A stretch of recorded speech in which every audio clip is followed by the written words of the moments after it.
Hello ಸ್ನೇಹಿತರೆ, ಸಪ್ತಪದಿ ಧಾರಾವಾಹಿಯ ಹಿಂದಿನ ಸಂಚಿಕೆಯಲ್ಲಿ ನೋಡುವುದಾದರೆ ಅಪ್ಪನ ರೆಡಿ ಮಾಡಿದ್ನ ನೋಡಿ ಅವಳಿಗೆ ಅಸಹ್ಯ ಆಗ್ತಾ ಇರುತ್ತೆ. ಅಕ್ಕ, ನಾನಂತ ಅನ್ನಿಸ್ತಾನೆ ಇಲ್ಲ. ನನಗೆ ಈ ಸೀರೆ ಎಲ್ಲ ಕಂಫರ್ಟ್ ಇಲ್ಲ ಅಂತ ನಿನಗೆ ಗೊತ್ತು ಅಲ್ವಾ? ಏಯ್, ಸ್ವಲ್ಪ ಇವಾಗ ನೀನು ಬದಲಾಗ್ಬೇಕು ಕಣೆ. ಇವಾಗ ಹೇಗಿದ್ರು ನೀನೀಗ ಒಂದು ಮನೆ ಸೊಸೆ ಆಗ್ತಿದ್ಯಾ ಅಂದರೆ ಸೀರೆ ಉಟ್ಕೊಳ್ಳೋದು ಎಲ್ಲ ರೆಡಿ ಆಗೋದನ್ನ ನೀನು ಅಭ್ಯಾಸ ಮಾಡ್ಕೋಬೇಕು. ಯಾವಾಗೂ ಆ ಹುಡ್ಗನ ಥರ ಶರ್ಟು ಪ್ಯಾಂಟ್ ಹಾಕೊಂಡಿದ್ರೆ ಯಾರು ಒಪ್ಕೊಳ್ತಾರೆ ಅಂತ ಸ್ವಪ್ನ ಅವ್ರು ಬೈತಾ ಇರ್ತಾಳೆ. ಆಗ ಅಕ್ಕ ನೋಡಕ್ಕ, ನನಗೆ ಅದೆಲ್ಲ ಇಷ್ಟ ಆಗಲ್ಲ, ಹೇಳೋದನ್ನ ಅರ್ಥ ಮಾಡ್ಕೊ. ನನಗೆ ಈ ಸೀರೆ ಅವೆಲ್ಲ ನನಗಿಷ್ಟ ಇಲ್ಲ. ನಾನೇನಾ ಅಂತ ಗೊತ್ತಾಗದೇ ಇರೋಷ್ಟು ಅಯೋಮಯದಲ್ಲಿ ಇದ್ದೀನಿ ಅಂತ ಹೇಳ್ತಾ ಇದ್ದಂಗೆ ಅಪ್ಪು, ಬಂಟಿ ಬಾರೋ ಇಲ್ಲಿ ಒಂದು ನಿಮಿಷ ಅಂತ ಕರೀತಾ ಇರ್ತಾಳೆ ಸ್ವಪ್ನ. ಇನ್ನು ನೋಡಿದ್ರೆ ಬಂಟಿ ಒಳಗೆ ಬಂದು, ಅಲ್ಲ ಅಪ್ಪು ಹೇಗೋ ಕಾಣ್ತಿದ್ದಾಳೆ ಅಂತ ಕಾವ್ಯ ಕೇಳ್ತಾ ಇದ್ರೆ ಇನ್ನು ಬಂಟಿ ಆ ಕಡೆ ಈ ಕಡೆ ಸುತ್ತಮುತ್ತ ನೋಡ್ತಾ ಇರ್ತಾನೆ. ಎಲ್ಲಿ ಅಪ್ಪು ಎಲ್ಲಿ ಅಂತ ಹುಡುಕ್ತಾ ಇದ್ರೆ, ಲೇ ಅಲ್ಲೆಲ್ಲ ಯಾಕೋ ಹುಡುಕ್ತಿದ್ಯಾ, ಇಲ್ಲೇ ಇಲ್ವೇನೋ ಅಂತ ಹೇಳ್ತಾ ಇರ್ತಾಳೆ ಕಾವ್ಯ. ಆಗ ಅಯ್ಯೋ ಇದು ಅಪ್ಪುನಾ? ಹೈ, ಅಪ್ಪುಗೂ ಈ ಸೀರೆಗೂ ಏನಾದ್ರೂ ಮ್ಯಾಚಿಂಗ್ ಅನ್ನೋದಿದ್ಯಾ? ಛೇ ಎಂತ ಕೆಲಸ ಮಾಡಿದ್ದೀರಾ ಅಕ್ಕ ನೀವೆಲ್ಲ ಅಂತ ಹೇಳಿ ನಗ್ತಾ ಇರ್ತಾನೆ. ನೋಡಿದ್ರೆ ಅಪ್ಪುಗೆ ಅವನ ಮೇಲೆ ಕೋಪ ಬರ್ತಾ ಇದ್ರೆ, ಏಯ್ ಸಾಕು ನಡಿಯೋ, ಓವರಾಗಿ ಹೇಳಕ್ ಬಂದ್ಬಿಟ್ಟ ಅಂತ ಹೇಳ್ತಾ ಇದ್ರೆ, ಅಕ್ಕ ನಾನು ಹೇಳೋದು ಅರ್ಥ ಮಾಡ್ಕೊ, ನನಗೆ ಈ ಸೀರೆ ಎಲ್ಲ ಕಂಫರ್ಟ್ ಅನ್ಸಲ್ಲ.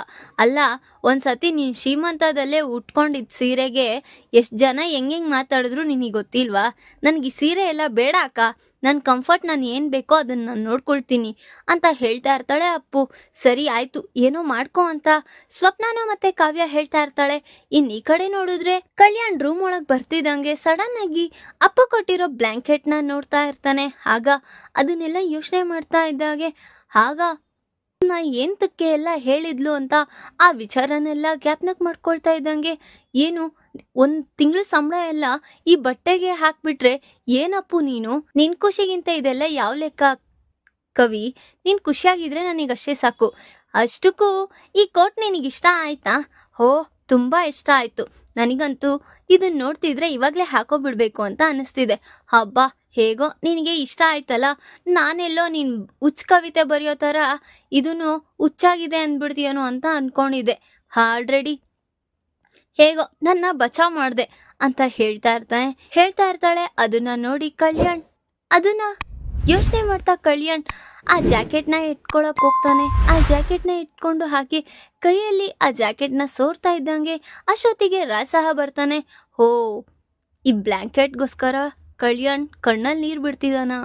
ಅಲ್ಲ, ಅಪ್ಪುಗಲ್ಲಿ ಜೀವನ ಹಾಳಾಗ್ಬಿಡುತ್ತೆ ಅಂತ ಇವನಿಗೆ ಗೊತ್ತಾಗಿದೆ. ಆದ್ರೂ ಇವನು ಬೇಕು ಅಂತ ಬಾಯಿ ಬಿಡ್ತಾ ಇಲ್ವಲ್ಲ, ಏನಾದ್ರೂ ಮಾಡಿ ಬಾಯಿ ಬಿಡಿಸ್ಬೇಕಲ್ಲ ಅಂತ ತುಂಬಾ ಯೋಚನೆ ಮಾಡಿ ಇನ್ನ ಕಲ್ಯಾಣ್ ಅಂತ ಅನ್ಕೊಳ್ತಾ ಬಂದ. ಹಾ ಅಣ್ಣ, ಏನು ಇಲ್ಲ, ನಮ್ ಕಂಪ್ನಿದೆಲ್ಲ ಫೈಲ್ಸ್ಗಳು ಎಲ್ಲಿದೆ? ಅಯ್ಯೋ ಅಣ್ಣ, ಅದು ಅದಕ್ಕೆ ಕೈಗೆ ಕೊಟ್ಟಿದ್ದೆ ಅಲ್ವಾ, ನಿಮಗೆ ಕೊಡ್ಲಿಲ್ವಾ? ಅಯ್ಯೋ ಹೌದಾ, ಕಳವತಿ ನನಗೆ ಕೊಟ್ಟಿಲ್ಲ. ಇವಾಗ ಕಾಲ್ ಮಾಡೋಣ ಅಂದ್ರೆ ಅಲ್ಲಿ ಮದ್ವೆ ಇದ್ರಲ್ಲಿ ಟೆನ್ಷನಲ್ಲಿ ಇರ್ತಾಳೆ. ಏನಪ್ಪ ಮಾಡೋದು? ಸರಿ ಬಿಡು, ನಾನೇ ಹುಡ್ಕೋತೀನಿ ಅಂತ ಹೋಗ್ತಿದ್ದಂಗೆ ಕಲ್ಯಾಣ್ ಕೈಯಲ್ಲಿ ಇದ್ದ ಜಾಕೆಟ್ನ ನೋಡಿ, ಇದೇನೋ ಯಾವ ಜಾಕೆಟೋ ಇಷ್ಟು ಮಸಿ ಬಟ್ಟೆ ಆಗಿರೋ ತರ ಇದೆ, ಇದನ್ನೆಲ್ಲ ನೀನು ಯೂಸ್ ಮಾಡಬೇಡ. ನಿನಗೆ ನಾನು ಅಮೆರಿಕದಿಂದ ಎಷ್ಟೋ ಬಟ್ಟೆಗಳನ್ನೆಲ್ಲ ತರಿಸಿದ್ದೀನಿ, ಹೋಗು ನನ್ನ ರೂಮಲ್ಲಿದೆ, ಎಲ್ಲ ಎತ್ಕೋ. ಈ ಹಾಳಾಗಿರೋ ಜಾಕೆಟ್ ಎಲ್ಲ ನೀನು ಹಾಕೋಬೇಡ, ನಿನಗೆ ಅಸಹ್ಯ ಅನ್ಸುತ್ತೆ ಅಂತ ಹೇಳಿ ಅಲ್ಲಿಂದ ಅವನು ಎತ್ಕೊಂಡು ಹೋಗ್ತಾ ಇರ್ತಾನೆ. ನೋಡಿದ್ರೆ ಕಲ್ಯಾಣ್ ಸಹ ಅವ್ರಣ್ಣನೇ ಫಾಲೋ ಮಾಡ್ಕೊಂಡ್ ಬರ್ತಾ ಇದ್ದಂಗೆ ರಾಜಿನ ಜಾಕೆಟ್ನ ಡಸ್ಟ್ಬಿನ್ ಅಲ್ಲಿ ಹಾಕಿದ್ನ ನೋಡಿ, ಅಣ್ಣ ಏನಣ್ಣ ಕೆಲಸ ಮಾಡ್ತಿದ್ಯಾ ನೀನು? ಇದೆಷ್ಟು ಇಂಪಾರ್ಟೆಂಟು ಗೊತ್ತಾ ನಿನ್ಗೆ? ಹಾ, ಇದು ಇಂಪಾರ್ಟೆಂಟಾ? ಹೌದು ಅಣ್ಣ ಹೇಳ್ತಾ ಇರ್ತಾನೆ ಕಲ್ಯಾಣ್. ಅಷ್ಟೊತ್ತಿಗೆ ನಾಗವೇಣಿ ಕಿಟಕಿಯಿಂದ ಕೇಳಿಸ್ಕೊಂತಾ ಇರ್ತಾಳೆ. ಆಗ ಅಣ್ಣ, ನಿನಗೇನಣ್ಣ ಗೊತ್ತು ಇದ್ರ ವ್ಯಾಲ್ಯೂ ಏನು ಅಂತದು? ಅದು ಹೋ, ನೀನ್ ಈ ವಿಚಾರನ ಎಲ್ಲಿ ಬಾಯ್ ಬಿಡ್ತೀಯೋ? ಹಾ, ಈ ಜಾಕೆಟ್ ಯಾರು ಕೊಟ್ಟಿದ್ದು ಅಂತ ನನಗೆ ಗೊತ್ತಿದೆ. ಅದಲ್ದಿರ ನಿನ್ ಮನ್ಸಲ್ಲಿ ಎಷ್ಟು ನೋವು ಇಟ್ಕೊಂಡಿದ್ಯಾ ಅಂತಾನು ನನ್ಗೆ ಗೊತ್ತಿದೆ. ಎಲ್ಲಿ ಅಪ್ಪು ಜೀವನ ಹಾಳಾಗ್ಬಿಡುತ್ತೆ ಅಂತ ಯೋಚನೆ ಮಾಡ್ತಾ ಇದ್ಯಾ ತಾನೆ? ಅಣ್ಣ ಎಲ್ಲ ಗೊತ್ತು ಕಲ್ಯಾಣ್, ನೀನು ಓಪನ್ ಅಪ್ ಆಗ್ಲಿ ಅಂತಾನೆ ನಾನು ಇಷ್ಟೆಲ್ಲ ಬಲವಂತ ಮಾಡ್ತಾ ಇರೋದು, ಬೇಕು ಅಂತಲ್ಲ. ನಿನಗೆ ಅವಳ ಮೇಲೆ ಪ್ರೀತಿ ಇದೆ, ಅದು ಪ್ರೀತಿನೋ ಗೆಳೆತನನೋ ಏನೋ ನೀನಿನ್ನ ಅಯೋಮಯದಲ್ಲಿ ಇದೆಯಾ. ಈ ಕಡೆ ನೋಡಿದ್ರೆ ಅವಳ ಜೀವನ ಚೆನ್ನಾಗಿರ್ಬೇಕು ಅನ್ನೋ ಆಸೆನೂ ಸಹ ಇದೆ. ಅವಳು ಎಲ್ಲಿ ಕಳ್ಕೊಂಡ್ಬಿಡ್ತೀನೋ ಅಂತ ನಿನಗೆ ದುಃಖನೂ ಇದೆ. ನನಗೆರಡೂ ಗೊತ್ತಾಗ್ತಿದೆ ಕಲ್ಯಾಣ್ ಅಂತ ಹೇಳ್ತಾ ಇರ್ತಾನೆ ರಾಜ್ ಸಹ. ಆ ಕಡೆಯಿಂದ ನಾಗವೇಣಿ ಅವರಿಬ್ರು ಮಾತಾಡಿಸ್ತಾ ಇರೋದನ್ನ ಕೇಳಿಸ್ಕೊಳ್ತಾ, ಏನಪ್ಪ, ನಾನು ಅನ್ಕೊಂಡಿದ್ದೆ ಆಗಿರೋ ತರ ಇದೆ. ಕಲ್ಯಾಣಿಗೆ ಅಪ್ಪುನ ಮದ್ವೆ ಮಾಡ್ಕೊ ಬರ್ತಾನ, ಏನಪ್ಪ ಕತೆ ಅಂತ ಯೋಚನೆ ಮಾಡ್ತಾ ಇರ್ತಾಳೆ. ಧಾರಾವಾಹಿಯ ಪ್ರತಿಯೊಂದು ಸಂಚಿಕೆ ತಪ್ಪದಿ ನೋಡಬೇಕಾದರೆ ನಮ್ಮ KTVS 365 ಚಾನಲ್ನ ಈಗಲೇ ಸಬ್ಸ್ಕ್ರೈಬ್ ಮಾಡ್ಕೊಳ್ಳಿ. ಹಾಗೆ ಪಕ್ಕದಲ್ಲಿರುವ ಬೆಲ್ ಬಟನ್ ಅನ್ನು ಪ್ರೆಸ್ ಮಾಡಿ ಅದರಲ್ಲಿ ಆಲ್ ಆಪ್ಷನ್ ಸೆಲೆಕ್ಟ್ ಮಾಡ್ಕೊಳ್ಳಿ. ಇದರಿಂದ ನಾವು ರಿಲೀಸ್ ಮಾಡುವಂತಹ ಸಂಚಿಕೆ ಅಪ್ಡೇಟ್ ನೋಟಿಫಿಕೇಶನ್ ಸಿಗುತ್ತೆ. ಅಣ್ಣ, ನಾನು ಏನ್ ನಿರ್ಧಾರ ತಗೋಬೇಕು ಅಂತ ಗೊತ್ತಾಗ್ತಿಲ್ಲ. ಹೌದು, ಅವಳ ಜೀವನ ಚೆನ್ನಾಗಿರ್ಬೇಕು ಅಂತ ನಾನು ಆಸೆ ಪಡ್ತಿದ್ದೀನಿ. ಆದ್ರೆ ಬೇರೆ ಯಾರ ಜೊತೆನೋ ಮದುವೆ ಆಗ್ತಿದ್ದಾಳೆ ಅಂದ್ರೆ ಅದನ್ನ ನನ್ನ ಕೈಲಿ ತಡ್ಕೊಳಕ್ ಆಗ್ತಿಲ್ಲ.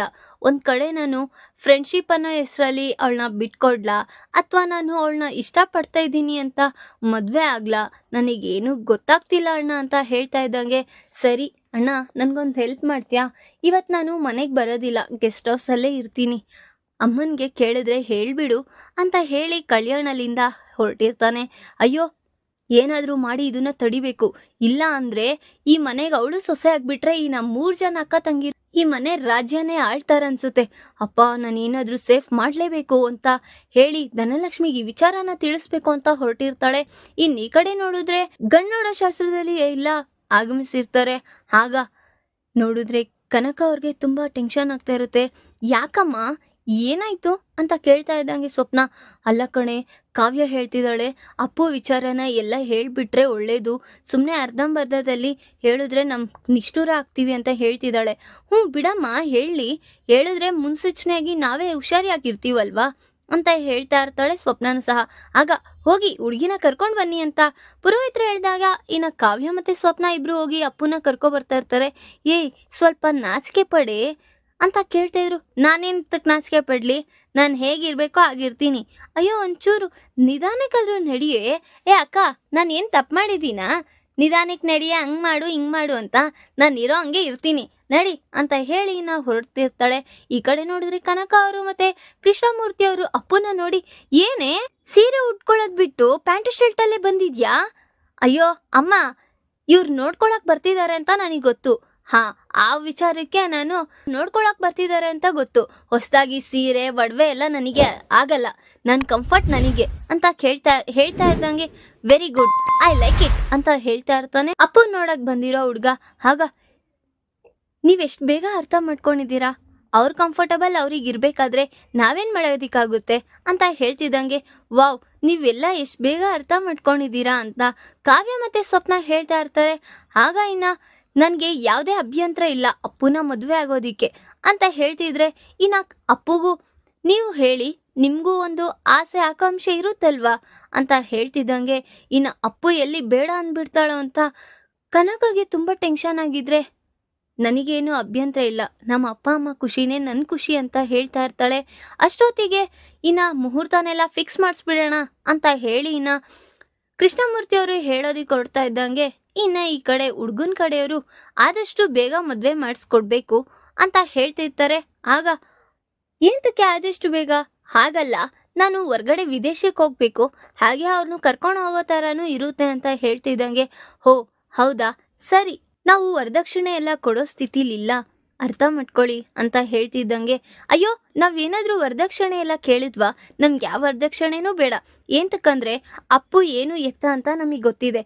ಅದಲ್ದಿರಾ ಕಾವ್ಯ ಇನ್ನ ವಿಚಾರನ ಬಾಯಿ ಬಿಡೋದಿಕ್ಕ ಅಂತ ಹೋಗ್ತಿದ್ರೆ ನಮ್ಮ ಅಪ್ಪು ಮೇಲೆ ಒಂದು ಮಚ್ಚೆ ಬಿದ್ದಿದೆ, ಅದನ್ನ ನೀವು ಕೇಳ್ಬಿಟ್ಟು ಆಮೇಲೆ ನಿರ್ಧಾರ ತಗೊಳ್ಳಿ ಅಂತ ಹೇಳೋ ಹೊತ್ತಿಗೆ, ನೀವ್ ಹೇಳಕ್ ಹೊರಟಿರೋ ಅನಾಮಿಕಾ ಕೇಸ್ ವಿಚಾರನಾ ಅಂತ ಹೇಳ್ತಿದ್ದಂಗೆ ಇನ್ನ ಮನೆ ಮಂದಿಯವ್ರಿಗೆಲ್ಲರಿಗೂ ಶಾಕ್ ಆಗಿರುತ್ತೆ.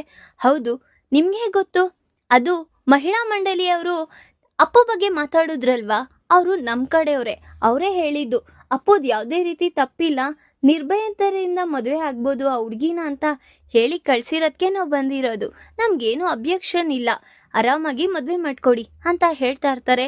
ಇನ್ ಈ ಕಡೆ ನೋಡಿದ್ರೆ ಕಾವ್ಯಂಗೆ ಅವ್ರ ಅಪ್ಪ ಅಮ್ಮನ್ಗೆ ಎಲ್ಲರಿಗೂ ಖುಷಿ ಆಗ್ತಾ ಇರುತ್ತೆ. ಈಗ ಕಲ್ಯಾಣ್ ಅವ್ರ ಅಣ್ಣನ ಹತ್ರನು ಓಪನ್ ಅಪ್ ಆಗಿ ಅಪ್ಪು ಮೇಲಿರೋ ಪ್ರೀತಿ ವಿಚಾರನ ತಿಳಿಸಿದಾನೆ. ಆ ವಿಚಾರನ ಕದ್ದಿ ಕೇಳಿಸ್ಕೊಂಡಿರೋ ನಾಗವೇಣಿ ನರಿ ತರ ಹೋಗಿ ಈಗ ಧನಲಕ್ಷ್ಮಿ ಅವ್ರಿಗೆ ಈ ಬೆಂಕಿ ಕೆಂಡ ತರ ಸುಡಿಸ್ತಾರ, ಅಥವಾ ಈ ಕಡೆ ಇನ್ನ ಅಪ್ಪು ಮದ್ವೆ ತಯಾರಿ ಸಿದ್ಧತೆ ಆಗ್ತಿದೆ. ಈಗ ಅಪ್ಪು ಮದ್ವೆ ಅವ್ರ ಅಪ್ಪ ಅಮ್ಮ ನೋಡಿರೋ ಹುಡುಗನ ಜೊತೆನಾ ಅಥವಾ ಕಲ್ಯಾಣ್ ಜೊತೆನಾ ಅನ್ನೋದನ್ನ ಮುಂದಿನ ಭಾಗದಲ್ಲಿ ತಿಳಿಸ್ಕೊಡ್ತೀನಿ. ಈ ವಿಡಿಯೋ ಇಷ್ಟ ಆದರೆ ಲೈಕ್ ಮಾಡಿ, ನಿಮ್ಮ ಫ್ರೆಂಡ್ಸ್ ಹಾಗೆ ನಿಮ್ಮ ರಿಲೇಟಿವ್ಸ್ಗೂ ಶೇರ್ ಮಾಡಿ ಆ್ಯಂಡ್ ಕಮೆಂಟ್ ಮಾಡಿ. Thanks for watching.